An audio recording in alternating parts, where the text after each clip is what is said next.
집에 살고 있었어요. 저에게 결혼하기 전에 진지하게 이야기를 하고 싶다며 고민을 털어놓았습니다.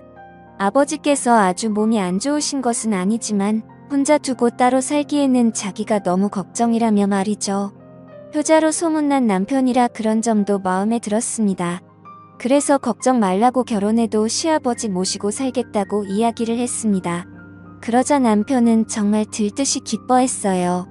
남편과 만난 계기는 영화관에서였습니다. 당시 영화관 매표소에서 근무하고 있던 저는 주로 낮에 근무를 섰어요. 평일 낮에는 영화를 보러 오는 손님도 별로 없고 한가로워서 시간이 무척 느리게 흘러가곤 했습니다. 자주 오는 손님들의 얼굴은 금세 외울 정도였어요. 그날도 제 눈에 띈 남자가 한 명 있더라고요. 멀쩡하게 생겼는데 맨날 대낮에 혼자 영화를 보러 오길래 저는 백수인가 보다라고 생각했었습니다. 일주일에 두세 번은 영화를 보러 오는 남자가 신기해서 자꾸만 보게 되었고 어느새 저는 그 남자가 오는 날을 손꼽아 기다리곤 했어요. 남자는 영화를 무척 좋아하는지 장르를 가리지 않고 모두 보는 것 같았어요. 멜로 코믹 액션 휴머니즘 공포까지 대체 안 보는 영화가 있는 걸까 싶었습니다. 그러던 어느 날 남자가 똑같은 영화를 두 번째로 예매하더라고요. 순간 저도 모르게 이 영화 보셨던 거예요? 라고 말을 해버리고 말았습니다. 그러자 남자는 무척 당황해하더군요. 아, 네. 마음에 들어서 두 번 보려는 거예요. 그런데 요즘 영화관에서는 그런 것도 알려주시나 봐요. 저는 얼굴이 새빨개진 채 얼버무렸지만 너무나도 수상하게 바라보는 남자의 표정에 사실대로 이야기를 했습니다. 예전부터 자꾸 눈이 가서 기억하고 있었다면 말이죠. 그러자 남자는 환하게 웃으며 오히려 기억해줘서 고맙다고 이야기를 했습니다. 그렇게 우리의 인연은 시작되었어요. 알고 보니 남편은 회사를 오후에 출근해서 새벽에 퇴근하기 때문에 친구들을 만날 기회가 적어서 혼자 영화를 보는 게 취미로 더해졌다고 하더군요. 그래서 매번 낮에 영화를 봤는데 그게 이렇게 저와의 인연을 만들어주게 될 줄은 꿈에도 몰랐다고 했어요. 저 역시 나 근무가 편해서 지원을 했던 건데 남편을 만나게 될 줄 알았을까요? 우리는 하늘이 점 찍어준 연인이라며 서로 기뻐했습니다. 그렇게 알콩달콩 사랑을 치워나가게 되었어요. 솔직히 사귀면서 아무런 우여곡절이 없었다는 거짓말이지. 남편의 오후 근무는 처음 만나게 해준 소중한 계기였지만 막상 사귀게 되니 참 불편한 점이 많았어요. 함께 무언가를 할 수 있는 시간이 애매하더군요. 근사한 레스토랑에서 저녁을 먹고 싶어도 그럴 수 없었습니다. 그렇다고 남편의 시간에 맞춰서 아침에 밥집을 가자니 문을 연 곳이 있을 리 말무였어요. 데이트다운 데이트는 즐기지도 못해서 저는 점점 스트레스가 쌓였어요. 그런 저를 보더니 남편은 어느 날 차라리 이렇게 다툴 거면 헤어지자고 하더군요. 하지만 저는 그러고 싶지 않았습니다. 데이트를 자주 못해서 그렇지 남편이 싫은 건 아니니까요. 무엇보다 저와 남편은 궁합이 아주 잘 맞았습니다. 남편 전에 남자를 몇 번 만나봤지만 지금 남편만큼 저에게 만족감을 주는 남자는 없었어요. 솔직히 그게 가장 큰 역할을 했어요.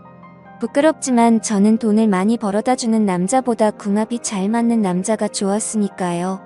돈은 저도 같이 벌면 되는 거고 있다가도 없는 거고 없다가도 있는 것이지만 남녀 관계는 그렇지 않잖아요. 그렇기 때문에 남편의 바지를 잡고서라도 절대 헤어지지 않을 거라고 말했습니다. 때문인지 남편은 그 뒤로 헤어지자는 이야기를 꺼내지 않았어요. 차라리 이렇게 매번 힘들게 데이트를 할 바에는 아예 결혼을 하자고 결심을 했습니다.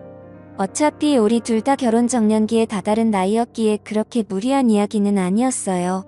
그렇게 우린 결혼을 약속한 후 각자의 집에 인사를 드리기로 했습니다. 우리 집에서는 남편을 무척이나 좋아했습니다. 솔직히 처음에는 시큰둥한 반응이었어요.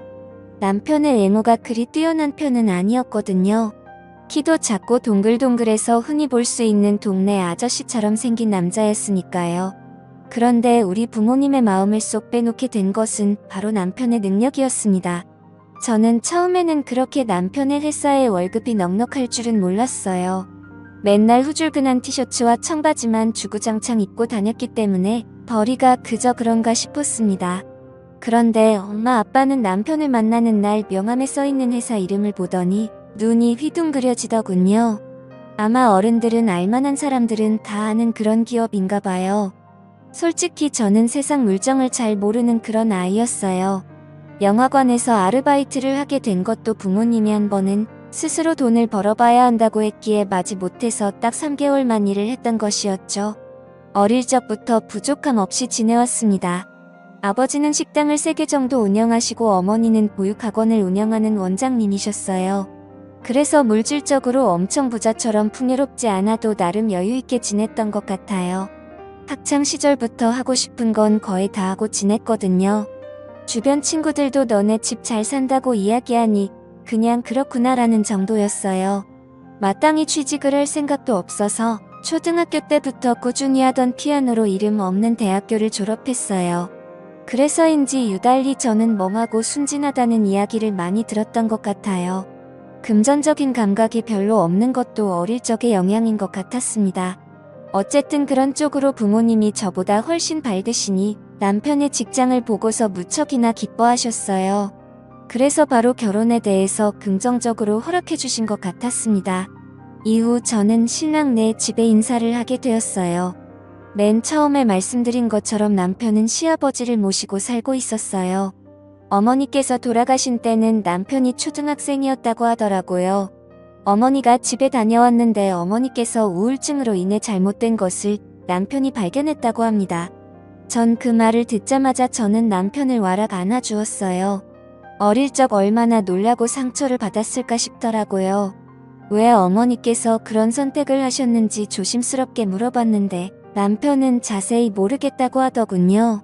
어머니께서 식탁 위에 편지를 남겼는데 워낙 경황이 없어서 자신을 읽지도 못했었고 나중에 아버지가 이거 보시고 바로 찢어버렸다고 하더군요. 남편이 커서도 몇 번이고 여쭤봤지만 너는 알 필요 없다는 식으로 항상 대답을 회피하셨다고 합니다. 대신 저도 대체 무슨 일이었을까 궁금했지만 남편의 불행한 과거인데 너무 알려고 하면 상처일까봐 아무 말도 하지 않았습니다. 시아버지를 처음 뵙게 되었을 때 저는 깜짝 놀라고 말았어요.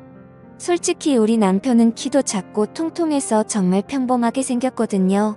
그런데 시아버지는 키도 180으로 엄청 크시고 체력도 좋으시더라고. 어깨도 떡 벌어지시고 뼈대도 굵으신데 몸에 군살이 탄탄한 체형이라 환갑이 가까운 나이인데도 어쩜 저렇게 몸 관리를 잘하셨나 자꾸만 쳐다보게 되었어요. 게다가 얼굴도 완전 핸섬하셔서 이중년이라는 말이 어울렸어요.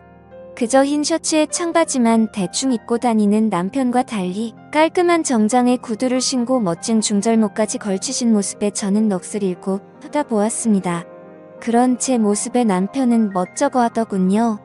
어쩜 이렇게 아버님과 안 닮았냐고 물어보니 자기는 엄마를 닮아서 그렇다고 이야기를 해서 그렇구나 하고 이해를 했습니다. 그렇게 첫 대면에 정말 분위기가 좋아서 기분 좋게 웃고 식사를 하느라 시간 가는 줄 몰랐어요. 아버님께서 대화도 어쩜 그리 잘하시는지 농담도 재미있고 재치있는 만담이 정말 즐거웠습니다. 그래서 남편에게 저는 솔직히 셋이 사는 거 걱정되었는데 이런 시아버지라면 전혀 문제없을 것 같다고 이야기했어요. 제 머릿속에는 고리타분하고 재미없는 노인네와 살면 어떡하지 하면서 걱정의 상상을 펼쳤는데 실제로 아버님을 만나고 나니 그런 고민 싹 사라졌답니다. 이렇게 재미있고 세련된 멋진 시아버지와 살게 된다면 딱히 힘든 점도 없을 것 같았어요. 게다가 아버님은 옛날 사람처럼 꽉 막힌 분이 아니어서 집안일을 많이 하신다고 하니 더욱 걱정은 덜어낼 수 있었어요. 그렇게 셋의 동거가 시작되었습니다. 셋이서 살게 되었을 때 처음에는 조금 어색하고 낯설었지만 점차 지내다 보니 익숙해지더라고요. 옷차림도 어떻게 해야 하나 걱정되어서 긴팔 긴 바지를 입거나 바닥까지 오는 롱스커트를 입었는데 남편도 시아버지도 편한 옷차림으로 지내서 저도 조금씩 편하게 입게 되었습니다. 신랑이 하루는 너무 짧은 것 아니냐고 하는데 남편도 시아버지도 반바지 입으면서 왜 나는 안 되냐고 물으니 별말을 못하겠는지 그냥 말더군요. 그렇게 옷차림도 어느 정도 정리가 되었고 집안일도 각자 배분하게 되었습니다. 저는 주로 요리와 설거지를 담당했고 남편은 청소와 분리수거를 도왔어요. 시아버지께서는 자신의 방은 자신이 치우신다며 본인의 방 청소를 맡아서 하셨습니다. 모든 게 아무 문제 없이 착착 흘러와서 신기했어요. 남들은 시댁과 함께 살게 되면 시집살이를 한다면서 너무 힘들어 하는데 난 정작 혼자 살 때보다 더 편하다고 느껴졌거든요. 이렇게 착한 남편과 시아버지를 만나는 것도 하나의 복이구나 느꼈습니다. 그런데 모든 일이 순탄하게 흘러갔다면 이렇게 사연을 보내지도 않았겠죠. 결혼한 지 1년이 조금 넘었을 무렵 문제가 생겼어요. 바로 남편의 해외 발령이었어요. 남편이 다니고 있던 회사는 미국에 본사가 있고 우리나라는 한국 지사였거든요. 한국 지사에서 일을 하고 있는 남편은 성과를 인정받아서 미국 본사에 발령받아 출근하게 되었습니다. 남들이 들으면 정말 잘된 일이고 축하해야 할 만한 일이잖아요. 저도 처음엔 진심으로 축하를 해주었어요. 그런데 남편이 저에게 이상하다는 듯 자신과 같이 미국에 갈 건데 왜 아무런 준비를 하지 않냐고 하더군요. 그 말에 제가 더 당황했어요. 저는 여기에 부모님도 다 계시고 친구들도 있는데 굳이 남편의 일터에 따라가고 싶지 않았거든요. 미국이란 나라도 물론 가보면 좋겠죠. 그런데 단지 여행으로 가고 싶을 뿐 가서 살고 싶진 않았어요. 엄마 아빠도 없고 친구들도 없는 나라에서 오직 남편이 퇴근하기만을 기다리며 지내기 싫었어요. 상상만 해도 우울증이 올 것 같아서 절대 싫다고 저는 고집을 부렸습니다. 그러자 남편은 한숨을 쉬며 알겠다고 하더군요. 대신 아버지를 잘 모시고 지내달라고 했어요. 아무래도 미국에 3년 정도는 있어야 할 것 같다며 그 사이 종종 휴가 내고 한국에 오겠지만 그렇게 자주 오지는 못할 것 같다고 했어요. 1년에 2번 정도는 꼭 오기로 약속한 뒤 남편은 미국으로 향했습니다. 처음에 시아버지와 단둘이 집에 있다는 사실이 조금 어색하긴 했어요. 대화를 나눠도 항상 남편이 가운데 있었는데 이젠 둘만 이야기를 나누려 하니 자꾸 말이 헛돌더군요. 그런데 저와 마찬가지로 시아버지도 많이 불편하셨는지 어느 날 저를 앉혀놓고 술을 먹자고 하시더군요. 한 번도 단둘이 술잔을 기울인 적이 없어서 이렇게 우리 둘이 남처럼 어색한 것이라며 소주 한잔 하면서 서로 쏙 터놓고 이야기한 뒤 내일부터 편하게 아빠와 딸처럼 지내자고 하셨어요. 저도 시아버지 말에 동의를 하고 술을 마셨습니다. 이날에는 둘 다 별일이 없었어요. 정말 일반적인 시아버지와 며느리처럼 안주에 소주를 나눠 마신 뒤 이런저런 이야기를 하다가 잠에 들었으니까요. 다음 날부터 서로 편하게 대하자고 약속한 것처럼 시아버지는 정말 저를 편하게 대해주셨습니다. 저도 그런 시아버지의 배려가 싫지 않았어요. 문제는 바로 이 뒤부터였습니다. 부엌에서 식사 준비를 하고 있는데 시아버지께서 쓱 다가오시더니 간을 보자고 하셨어요. 대수롭지 않게 한 숟갈 들이니 맛보시고 아주 맛이 좋다며 우리 며느리 참 기특해라고 의견을 여쭤주셨습니다. 칭찬에 익숙해서 별다른 의식을 하지 못했는데 이게 바로 시작이었어요. 그 뒤로 시아버지께서는 칭찬을 할 때마다 미묘하게 스킨십을 하셨습니다. 처음에는 어깨 그 다음에 팔 허리 순으로 점점 나아갔어요. 저도 그땐 무슨 생각인지 별다른 의심을 하지 못했죠. 마치 미지근한 물에 익숙해진 개구리가 점점 물이 끓어도 뜨거운 줄 모르고 냄비 안에 있다가 익어 죽는 것처럼 그렇게 서서히 시아버지의 손길에 익숙해져 갔습니다. 워낙 자상하시고 다정한 분이라 그런 표현을 하시는 것이 날 딸처럼 여긴다고 하셨으니까 그렇나며 스스로를 세뇌하고 길들여져 갔어요. 가끔은 살짝 이상한 기분이었지만 어디 가시나 며느리를 예쁘게 보는 표현이라고 생각하면서 넘겼습니다. 지금 와서 생각해보면 저 역시 그런 손길이 싫지 않았나 봐요. 아무래도 남편이 멀리 떨어져 있고 점점 외로워져 그런 건지 모르겠지만 나도 모르게 시아버지의 스킨십이 익숙해지고 당연하게 느껴졌습니다. 그러던 어느 날 아버님께서 운동을 하고 왔는데 근육이 많이 뭉친 것 같다며 저에게 안마를 해달라고 하셨어요. 안마는 한 번도 해본 적이 없어서 잘 모르겠다고 했는데 그냥 어깨 쪽을 주무르기만 하면 된다고 하셨어요. 서투르게나마 이리저리 어깨 쪽을 주물렀는데 너무 시원하다고 하시면서 앞으로도 운동하고 오면 조금씩 해달라고 부탁을 하셨어요. 그렇게 시작된 안마는 며칠에 한 번씩 요구하시게 되었습니다. 처음엔 어깨였고요. 나중엔 허리 쪽을 해달라고 하시더라고요. 허리 디스크가 조금 안 좋은 것 같다며 골반에 가까운 쪽을 주물러 달라고 하셨다가 어떤 날은 하체 운동을 많이 해서인지 허벅지에 근육이 뭉쳤다며 안쪽을 마사지해달라고 하셨어요. 혹시나 아프실까봐 살살 마사지를 하는데 저 순간 제 눈을 의심했습니다. 시아버지가 너무도 건강에 반응을 보이시는 거예요. 제가 화들짝 놀라며 일어나면 시아버지께서 민망해 하실까봐 저는 최대한 못 본 척하면서 마사지를 끝냈습니다. 그런데 밤에 잠을 자는데 자꾸만 낮에 본 시아버지의 광경이 떠오르는 것이에요. 그런 제 마음을 들켰는지 갑자기 제 방으로 시아버지께서 들어오셨어요. 잠이 오지 않는다면 술 한잔 할 수 있냐고 하시더군요. 저는 시간이 늦었지만 일어나서 아버님과 마실 술상을 차리기 시작했어요. 둘이 같이 살게 된 날 술을 마신 이후로 종종 술잔을 기울였기에 별로 색다른 일은 아니었어요. 술을 한 병 정도 마신 뒤 아버님은 저에게 나지막히 말을 거셨죠. 낮에 자신의 민망한 모습을 보았냐고 물어보셨어요. 저는 민망해하며 그렇다고 이야기를 하자 한숨을 쉬시더니 이어서 고백을 하셨습니다.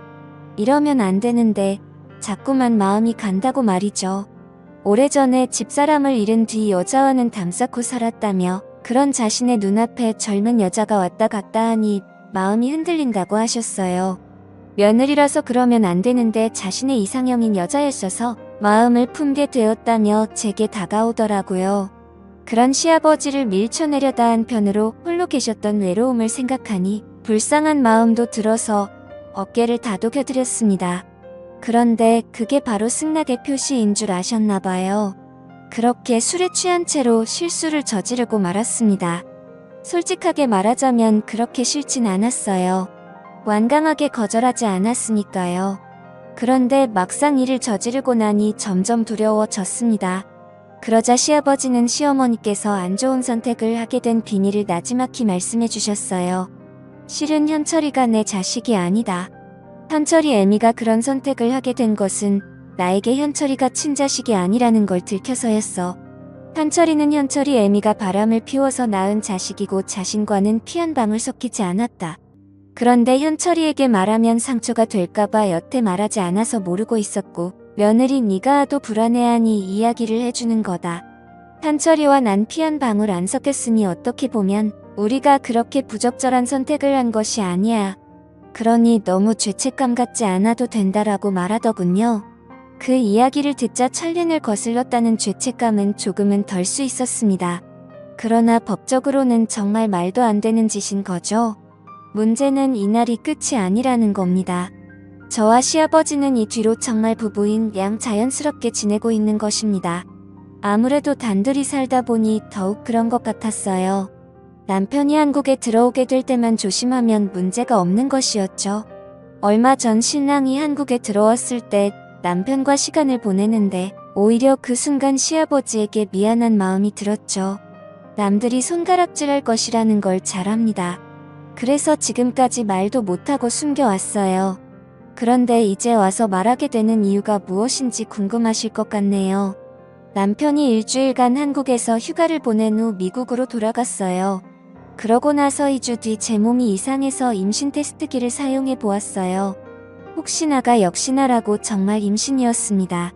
선명하게 테스트기 위에 2줄이 나와 있었어요. 그 순간 저는 혼란스러워졌습니다. 제 뱃속에 있는 아이가 누구의 아이인지 모르겠다는 것입니다. 남편의 아이인지 시아버지의 아이인지 날짜를 정확히 모르니 잘 모르겠어요. 그래서 시아버지에게 이걸 털어놨더니 우리 둘이 입을 다물고 있으면 아무도 모를 거라고 하시더군요. 어차피 태어나기 전까지 유전자 검사도 하지 못하고 남편에게도 들키지 않으면 이대로 지내도 된다고 말이죠. 뱃속에 있는 애가 자신의 아들인지 손주인지는 아무런 상관이 없다고 말씀하시는데 저는 잘 모르겠어요. 내가 정말 아버님의 아이면 저는 어떻게 해야 할까요? 무엇보다 남편에게 모든 걸 사실대로 이야기해야 할까요? 착한 남편에게 상처를 주고 싶지 않습니다. 그렇다고 남편에게 아무런 이유도 없이 시아버지와 따로 살자고 인연을 끊자고 해도 듣지 않을 것 같아요. 대체 뭐가 문제냐고 우리만 입 다물고 살면 된다고 고민하지 말라며 시아버지는 저를 위로해주지만 저는 너무 혼란스럽네요. 현명한 조언 부탁드리겠습니다. 감사합니다.